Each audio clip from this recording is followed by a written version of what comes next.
약속의 네버랜드라는 애니메이션을 알고 계신가요? 평화로운 고아원에서 가족처럼 지내며 행복하게 살고 있던 아이들, 입양되는 줄 알았던 친구가 괴물의 먹이가 되는 픽션의 이야기. 하지만 이 이야기가 픽션이 아닌 현실에서 벌어졌던 일이라면 믿으시겠습니까? 호주 빅토리아주의 깊은 숲속 28명의 아이들이 열을 맞춰 걸어 나옵니다. 그런데 이 아이들 무언가 기괴합니다. 나이도 체격도 전부 제각각이지만 마치 한 공장에서 찍어낸 인형처럼 머리카락이 전부 똑같은 백금발이며 옷차림까지 완벽하게 동일했죠. 상식적으로 28명의 아이가 모두 같은 머리색을 타고난 형제일 확률은 0에 수렴하지만 아이들은 자신들을 이끄는 한 여성을 어머니라 부르며 신처럼 숭배하고 있었습니다. 숲이라는 거대한 장벽에 가로막혀 바깥 세상과 완전히 단절된 채 여신이라 자칭한 여자가 설계한 지옥에서 자라난 아이들. 오늘은 호주 역사상 가장 추악한 아동 유괴 및 세뇌 사건으로 기록된 더 패밀리의 실체를 파헤쳐봅니다. 1987년 8월 14일 새벽 호주 연방경찰은 빅토리아주 멜버른 인근 에일던 호수 근처의 외딴 저택을 급습합니다. 작전명은 오퍼레이션 포레스트. 경찰들이 마주한 광경은 그야말로 기괴함 그 자체였습니다. 저택 안에는 28명의 아이가 수용되어 있었는데 하나같이 영양실조로 인해 뼈가 앙상하게 드러난 상태였죠. 더 소름 돋는 것은 아이들의 외형이었습니다. 아이들의 머리카락은 강한 화학약품으로 탈색되어 모두 같은 백금발을 유지하고 있었고 똑같은 단발머리에 똑같은 옷을 입고 있었습니다. 이들은 외부인인 경찰을 보고 반가워하기는커녕 극도의 공포를 느끼며 누군가를 찾았습니다. 바로 자신들의 어머니이자 신이라 믿는 여성 앤 해밀턴 번이었습니다. 하지만 조사 결과 28명의 아이 중 앤 해밀턴 번과 혈연관계가 있는 아이는 단 한 명도 없었습니다. 이 아이들은 도대체 어디서 왔으며 왜 이 숲속 깊은 곳에서 집단으로 감금된 채 살아가고 있었던 것일까요? 이 비극의 시작은 1921년으로 거슬러 올라갑니다. 본명이 에블린 에드워즈였던 애는 호주의 아주 가난한 가정에서 태어났습니다. 그녀의 어머니는 자신이 영혼과 대화할 수 있다고 주장하는 정신질환자였고 아버지는 가정을 돌보지 않았죠. 불안정한 유년기를 보낸 애는 1955년 34살의 나이에 첫 남편을 교통사고로 잃는 비극을 맞이합니다. 이 사건은 앤의 인생을 송두리째 바꿔놓았습니다. 그녀는 자신이 영적인 깨달음을 얻었다고 주장하며 요가 강사로 활동하기 시작했습니다. 1960년대 당시 요가는 서구권에서 아주 신비로운 동양의 문화로 받아들여졌고 앤은 특유의 카리스마와 아름다운 외모를 이용해 멜버른의 중류층 여성들을 사로잡았습니다. 그녀는 단순한 요가 강사를 넘어 자신이 예수 그리스도의 재림이자 살아있는 여신이라고 선포했습니다. 앤은 기독교와 동양의 신비주의를 교묘하게 섞은 교리를 전파하며 더 패밀리라는 사이비 교단을 조직합니다. 그리고 그녀의 곁에는 멜버른 대학의 학장이었던 레이너 존슨 같은 지식인들이 포섭되어 그녀의 권위를 뒷받침했습니다. 앤은 완벽한 가정을 꾸리고 싶어하는 비정상적인 욕망을 가지고 있었습니다. 그녀는 교단 내에 부유한 신자들을 조종해 아이를 입양하게 하거나 가난하고 미혼인 여성들의 아이를 강제로 빼앗아 오기 시작했습니다. 앤은 이 아이들을 자신의 진짜 자식으로 둔갑시키기 위해 철저한 세뇌 교육을 시행했습니다. 모든 아이는 앤과 닮아 보여야 했습니다. 머리카락은 주기적으로 강력한 탈색제로 염색되었는데 이 과정에서 아이들의 두피는 화학 화상을 입어 진물이 흐르기 일쑤였습니다. 아이들은 오전 5시에 기상의 요가와 명상을 해야 했습니다. 식사는 극도로 제한되어 채소 위주의 소량만 제공되었고 기준 체중을 0.1kg이라도 초과하면 잔혹한 매질이 이어졌습니다. 아이들은 벨트,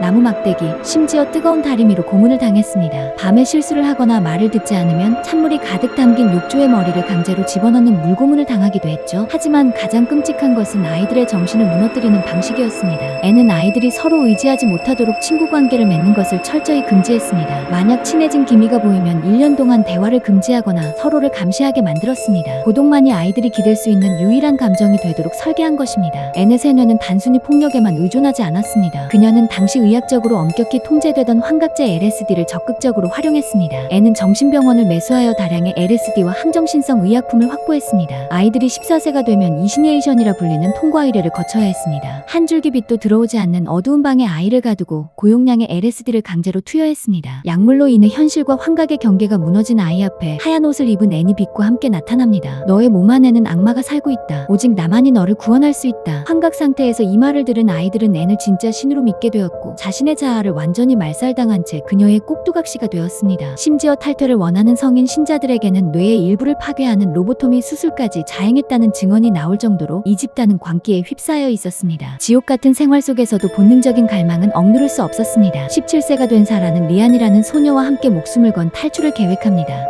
1987년의 어느 밤 아이들은 삼엄한 감시를 뚫고 가시철 조망을 넘어 숲 밖으로 도망쳤습니다. 그들이 도착한 곳은 인근의 민가였습니다. 사라는 그곳에서 생전 처음 보는 음식을 마주하게 됩니다. 바로 햄버거였습니다. 평생 채소 찌꺼기와 소량의 빵으로 연명하던 아이들에게 기름진 고기와 빵의 맛은 앤이 말한 천국보다 더 강렬한 충격으로 다가왔습니다. 사라는 종종 시설을 빠져나가 마을 아이들인 캐시와 헬렌을 만났습니다. 그녀들은 사라에게 유행하는 춤, 쇼핑몰 그리고 바깥 바깥 세상의 평범한 일상에 대해 이야기해 주었습니다. 앤이 가르친 사악한 세상과는 너무나도 다른 모습의 사라는 결심합니다. 결국 사라는 최대의 금기를 깨고 친구들을 숲속 저택으로 초대합니다. 하지만 이 사실은 곧 앤에게 발각되었고 앤은 분노하며 사라를 교단에서 영구히 추방합니다. 앤은 사라가 밖으로 나가면 굶어 죽거나 미쳐버릴 것이라 생각했지만 그것은 그녀의 오만이었습니다. 추방당한 사라는 즉시 경찰로 달려가 숲속에서 벌어지는 끔찍한 학대와 세뇌의 실상을 낱낱이 고발했습니다. 이것이 바로 1987년 28명의 아이를 구출한 오퍼레이션 포레스트의 시작이었습니다. 아이들이 구출되었을 때 대중은 이제 모든 것이 끝났다고 생각했습니다. 괴물 같은 앤 해밀턴 번이 법의 엄중한 심판을 받고 아이들이 평범한 삶으로 돌아갈 것이라는 희망에 부풀었죠. 경찰의 습격 직전 눈치를 챈 앤과 그녀의 남편 빌버는 이미 해외로 도주한 상태였습니다. 그들은 전 세계를 돌며 호화로운 도피 생활을 이어갔고 사건 발생 6년 뒤인 1993년에야 미국 뉴욕에서 FBI와 호주 경찰의 공조 수사 끝에 체포되었습니다. 하지만 법정에서 벌어진 일은 가히 충격적이었습니다. 앤에게 적용된 혐의는 아동학대나 유괴, 고문이 아니었습니다. 검찰은 그녀가 아이들의 출생 신고를 허위로 한 사기죄만을 입증하는 데 성공했습니다. 수많은 증언이 쏟아졌지만 피해자들이 극심한 세뇌 상태에 있었고 물증이 부족하다는 이유로 강력한 처벌이 이루어지지 않은 것입니다. 살아있는 여신이라 자칭하며 수십 명의 인생을 송두리째 파괴한 앤 해밀턴 번에게 내려진 형벌은 고작 $5,000, 한화 약 400만 원의 벌금형이 전부였습니다. 가해자는 웃으며 법정을 걸어나갔지만 남겨진 아이들의 삶은 참혹했습니다. 구출된 뒤에야 앤이 친어머니가 아니라는 사실을 알게 된 아이들은 정체성의 혼란과 트라우마에 시달렸습니다. 사건의 폭로자였던 사라는 의사가 되어 난민 지원 활동을 하며 사회에 공헌하려 애썼습니다. 하지만 그녀의 내면은 여전히 숲속 저택에 갇혀 있었습니다. 2004년 사라는 고통을 견디지 못해 스스로 목숨을 끊으려 시도했고 그 과정에서 한쪽 다리를 절단해야 했습니다. 그리고 2016년 그녀는 46세라는 이른 나이에 심장 질환으로 세상을 떠났습니다. 반면 만행의 주인공인 앤 해밀턴 번은 어떠했을까요? 그녀는 멜버른의 고급 노인 요양시설에서 편안한 노후를 보냈습니다. 치매에 걸려 자신이 저지른 죄조차 기억하지 못한 채 2019년 97세의 나이로 천수를 누리고 사망했습니다. 앤이 사망했을 때 피해자 중 한 명이었던 벤 쉔톤은 이렇게 말했습니다. 나는 단 한순간도 그녀를 용서한 적이 없다.